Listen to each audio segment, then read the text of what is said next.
Selamat malam semuanya, ya ini Ftok edisi 15 April 2025. Seperti biasa, malam ini kita akan berikan update market ISG dan juga membahas ide-ide yang masuk di kolom komentar Ftok edisi kemarin, 14 April. Baik, ada cukup banyak yang masuk, terima kasih untuk Bapak Ibu yang sudah memberikan ide untuk kita bahas di Ftok malam ini. Kita mulai. Sebelum saya mulai, silahkan bagian yang belum subscribe, silahkan subscribe, dan yang sudah merasakan manfaat dari Ftok, dukung kami dengan klik like. Oke, hari ini ISG melanjutkan rebound dan telah mencapai level 6.500 ya. Ini adalah target pullback minggu ini sebelum melanjutkan penurunan ya. Jadi di sini kita sebut angka 6.509. Kita coba cek, hari ini sudah mencapai 6.497, sedikit saja ya. Jadi ini hampir 6.500 dan terbentuk sebuah candle netral ya, dan tepat di area resist ini sudah memberikan potensi untuk kembali koreksi ya. Jadi harus hati-hati dengan support dekat di 6.362 menjelang long weekend ya. Dia harus hati-hati untuk antisipasi. Selalu pastikan portofolio Anda dalam kontrol yang baik ya. Jangan sampai ada over diversifikasi, over position ya. Ketika market nanti jatuh ya, portofolio tidak terdampak signifikan. Itu yang kita harus usahakan sebelum market jatuh kembali. Karena ini memang masih dalam ketidakpastian yang sangat tinggi dan juga volatilitasnya ya, yang disebabkan oleh ketidakpastian tadi akan ada dalam beberapa waktu ke depan. Sehingga dalam trading maupun investasi kita perlu berhati-hati dan harus dinamis ya, menyesuaikan dengan kondisi market. Oke, kita lanjut ke pembahasan saham yang pertama ya. Tolong bantu analisa MBMA buat swing trade TP1, 2 sama SL-nya di berapa? Terima kasih. Oke, kita lihat MBMA.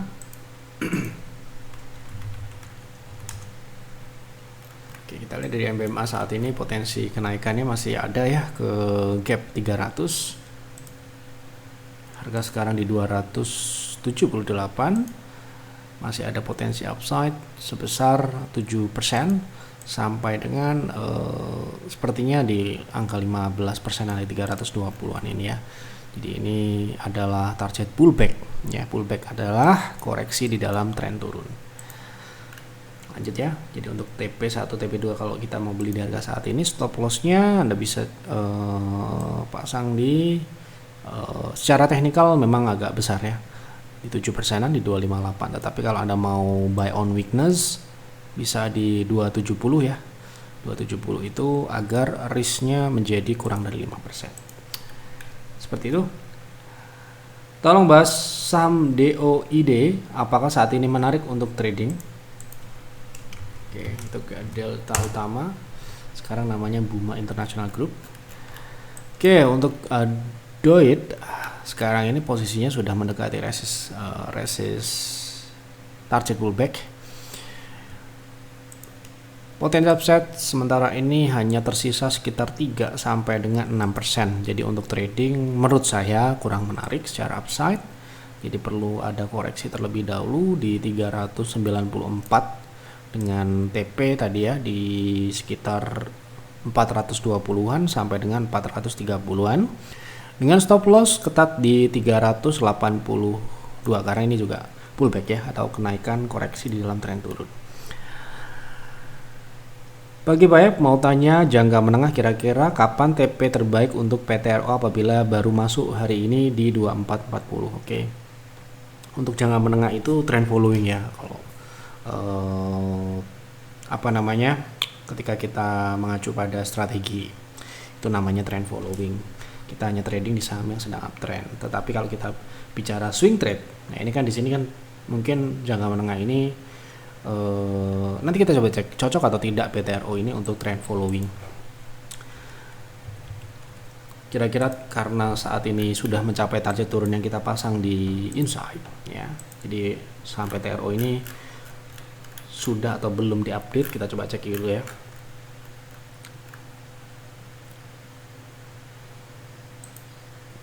Oke. Jadi PTRO ya. Kita update ya di harga 3.000-an.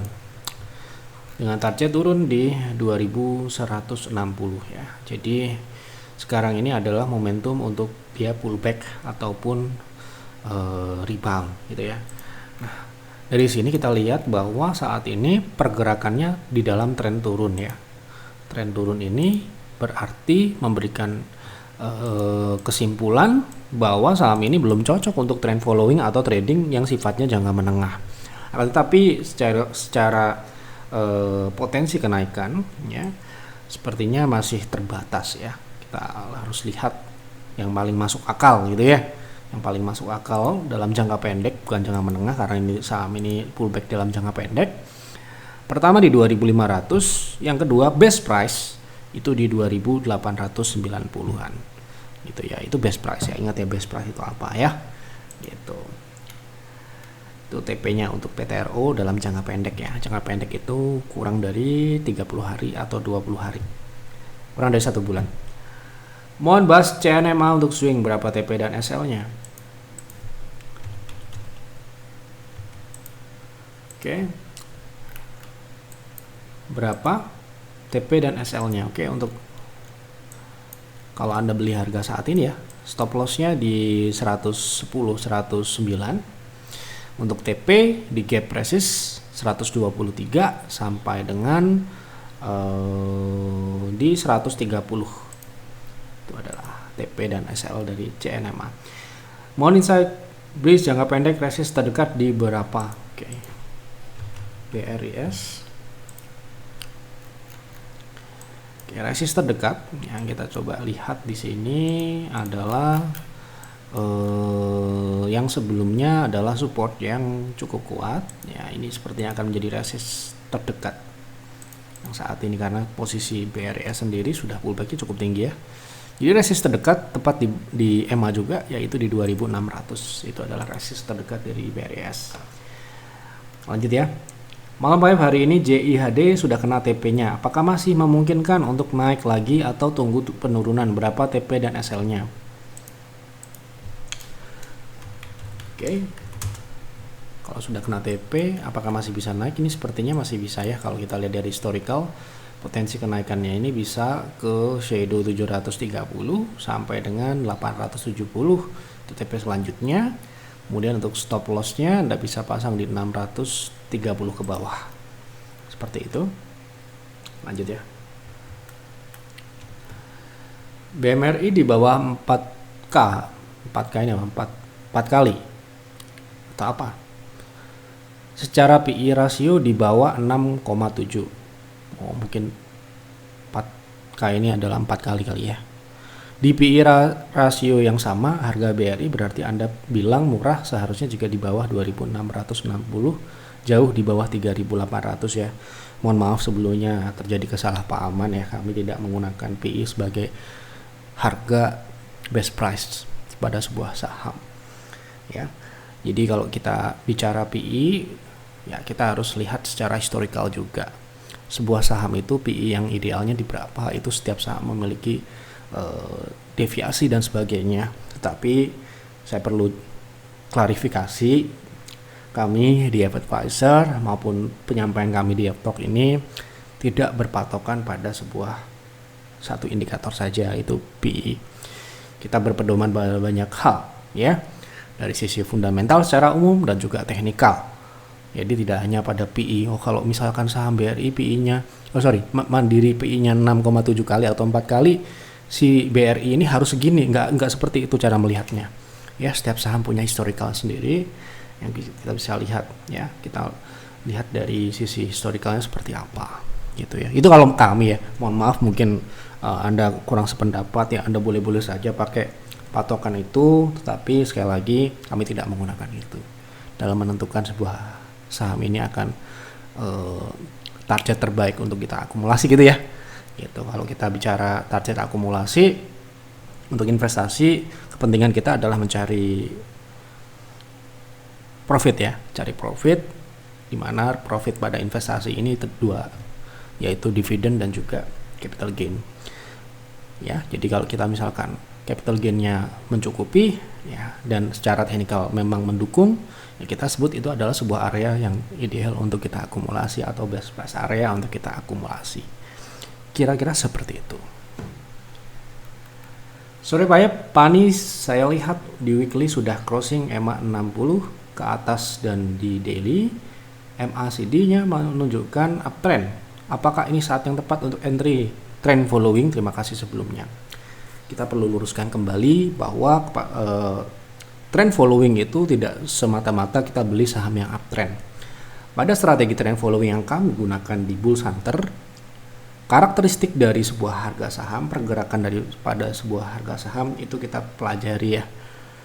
Ada pergerakan harga saham yang agresif, ya. Walaupun uptrend, tidak mungkin kita masukkan ke dalam rekomendasi. Kenapa? Prinsip dari trend following itu adalah trading yang santai, di mana kita tidak perlu terburu-buru untuk masuk ataupun keluar pada sebuah saham. Ya, jadi kita perlu mempelajari bagaimana sih secara karakteristik pola-pola yang terbentuk sebelumnya yang kita bisa lihat dan kita akan refleksikan ke depannya akan seperti apa, gitu ya. Oke, mari kita lihat apakah PANI secara jangka menengah uptrend, gitu ya, atau belum, gitu ya. Nah, kalau kita lihat dari sini memang posisi saat ini PANI ya, secara karakteristik PANI ya cukup agresif ya kenaikannya. Gitu. Bagaimana kita tahu sebuah saham itu agresif atau tidak? Di sini kita lihat dari pola pergerakan ketika dia trennya itu melambat, dia akan cenderung flat. Ketika dia spike terjadi, itu akan sangat singkat. Ya, ketika dia konsolidasi ini berjalan dari 2023 sampai dengan 2024. Kemudian kenaikan terjadi pada September 2024 ya sampai dengan hanya Januari. Artinya proses dari konsolidasi ke spike tadi itu tidak sebanding. Ya. Jadi kalau misalkan kita memilih, ya kita akan mencari yang lain. Kenapa? Karena kita mengedepankan kecocokan strategi itu pada sebuah saham. Jadi saham itu harus sesuai dengan prinsip dari strategi itu. Tidak semua saham uptrend, sekali lagi itu bisa untuk trend following. Ya. Apabila pergerakannya terlalu agresif, itu akan menyebabkan ketidaknyamanan dalam menjalankan strategi trend following, di mana prinsipnya adalah santai. Ya, secara gampangnya kita ini pengen trading yang santai, gitu ya. Sedangkan PANI sendiri, menurut saya ini tidak cocok untuk saham yang santai. Ya. Nah, itu pendapat kami seperti itu. Nah, apakah ini sekarang ini saham ini menurut saya cocoknya hanya untuk swing trade ya untuk saat ini. Kenapa begitu? Karena secara transisi saat ini pergerakannya akan mengarah pada ada dua kemungkinan, yaitu konsolidasi dan juga tren turun. Ya. Konsolidasi ini bisa bergerak di rentang yang sangat lebar, ya. Di mana pergerakannya ini memungkinkan dalam jangka pendek, ya, itu bisa ke 11.600 sampai dengan 14.000, ya. Best price untuk pullbacknya ini nanti bisa polanya adalah ABC ya. Jadi B ya, ini sekarang ini kan A ya posisinya ya. B ini bisa sampai dengan 14.000 ya, dan nanti C bisa kembali ke level yang sama dengan wave A seperti itu. Oke, jadi menurut saya ini cocok hanya untuk swing trade. Menurut saya, sekali lagi Anda boleh beda pendapat, nggak harus sama dengan saya. Lanjut.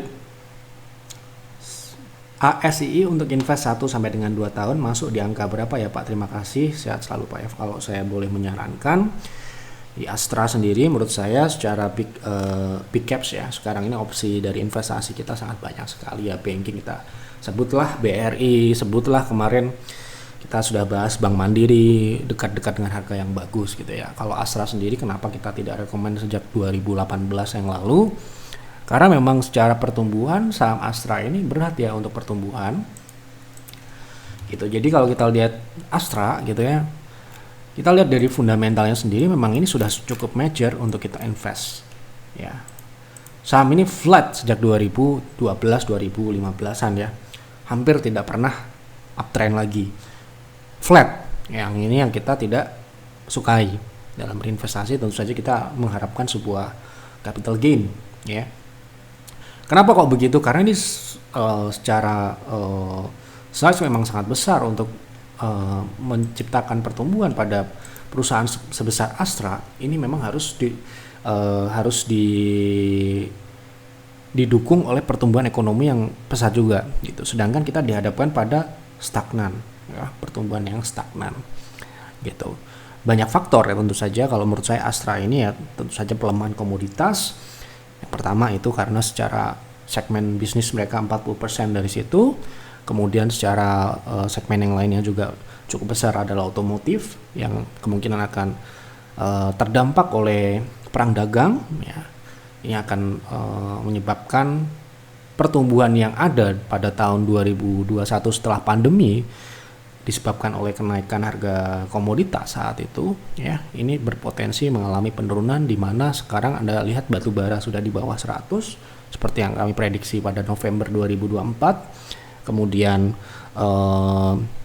kita lihat pelemahan rupiah yang mana di sini juga akan berpotensi menurunkan sekitar 10% dari segmen otomotif.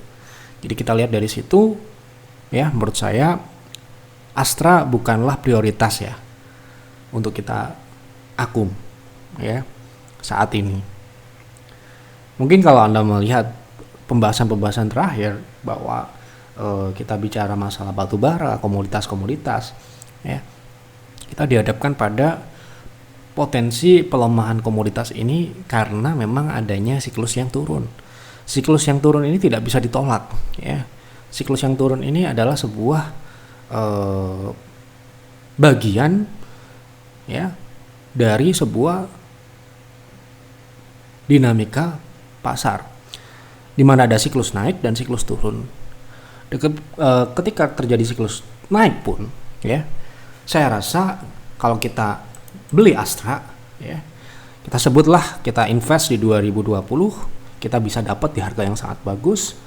Saya rasa return yang kita peroleh, ya, lebih besar return yang kita dapatkan dari saat itu yang crash juga saham banking seperti BRI, ya, saham Mandiri, ya.